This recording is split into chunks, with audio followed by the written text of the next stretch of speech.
Brandon, I got to tell you something. All the times that we've talked, one of the things that I admire about you is your work ethic. Hmm. And it's something I did a show on this a while back on work ethic, and I think that work ethic is one of the things that a country and a community needs to survive. And it sounds old school. You go, hard work. It's something that Right, you right. you hear from your dad or your grandfather or whatever. But I see your work ethic. Where do you think your work ethic came from? Oh, look, I think that's a two-pronged question. The work ethic, no doubt, has come from my father. My father worked very, very hard as a young boy growing up.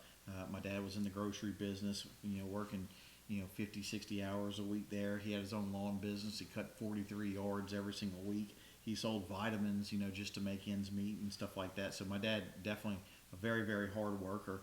And my dad is also very, very customer oriented. It's all about the customer service, customer service. In Louisiana, we have a lot of storms and trials down here, whether it's floods or hurricanes and so forth. And we're out there running the grocery store. My dad's running around with gas cans, helping people fill up their generators and running sandwiches and plate lunches and stuff like that. So, customer service and being loyal to your community and working hard and being involved in your community is, I think, it's generational. My grandfather, on the other hand, was a public servant. He couldn't stand when somebody called him a politician, but he was an alderman and the mayor of Luttrell, a small town, Louisiana, for 32 and a half years. Oh, wow. And a lot of that time he took no salary because he said the little town of Luttrell can't afford me. He worked full time over at Shell, and then and he went to do the mayor deal as well. But again, many times not taking a salary, but he did it because he loved his community. He loved that little town of Lutcher.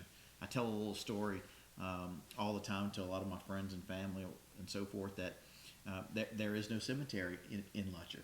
All right, and many many years ago when they opened up a mausoleum in the neighboring town of Paulina, my grandmother said, "Mo, you better be the first one there and get me a good spot." And so he came home and she goes, "Well, Mo, where you got me?" And he pointed to the outside of that mausoleum. And she said, "God dog it, Mo, were you not the first one there?" "No, Miss Joyce, I was the first one there." "Why didn't you get me inside?" "I didn't want to be in the weather." And he goes, "If I can't be buried in Lutcher, I'm going to die facing Lutcher." And he loved his town.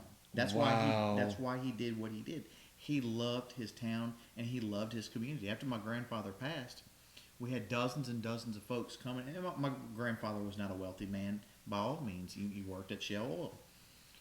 But we had dozens and dozens of folks say, we wouldn't be able to keep our lights on, or we wouldn't have been able to keep the water on, or even have a hot meal.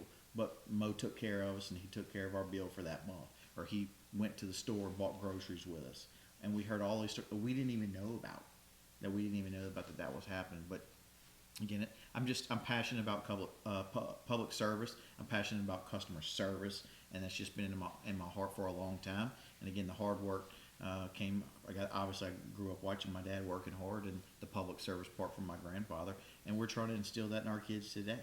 One thing that I'll let you finish. I have a question for you. Yeah. So my son asked to buy some type of video tokens today to get another little level on his video game today, and so he went and asked his mother, and what his mother told him: "You want that? You got to work. There's four stalls out there in that barn, and you go clean those stalls up, and I'll pay you to go in so you can buy your little next level on your video game.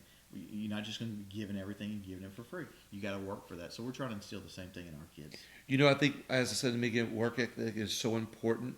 You just shared some stories that are just a little piece of America. Mm-hmm. It's a little piece of Louisiana, it's a little piece of America, Right. and these stories are over and over again in our country, Right. and it's what makes our country so great. It's what makes our state so great. It's what makes our communities That's so correct. great. That people not only working hard within their community and for their community, but then when we look at what's happening with our country on so many different things Mm-hmm. Right. that are in the news that makes us fearful and worried about where our country is going, do you think that the election process is a way to secure that for our country? Yeah, like I told you before, elections have consequences, and manipulated elections have catastrophic consequences. And so we're going to restore the trust. I think you're going to be surprised with some of the results on some of these elections are going to be, but we're going to restore trust, and we're going to see how united of a people that we are.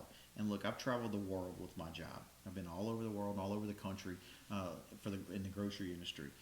And they're prettier places. Believe it or not, there are prettier places out there than Louisiana, whether it's in the mountains and the orchards all over the country. But you can't beat the people, the culture of Louisiana.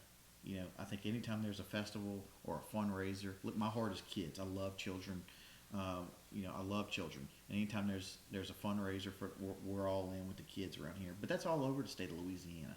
I think that's very unique to Louisiana of how tight knit of a community. When our neighbors in Texas or Mississippi or Alabama, when they get a hurricane, guess what? The Cajun Navy's on their way over there. Yeah. They're going to help them. When they flood, the Cajun Navy or people we got.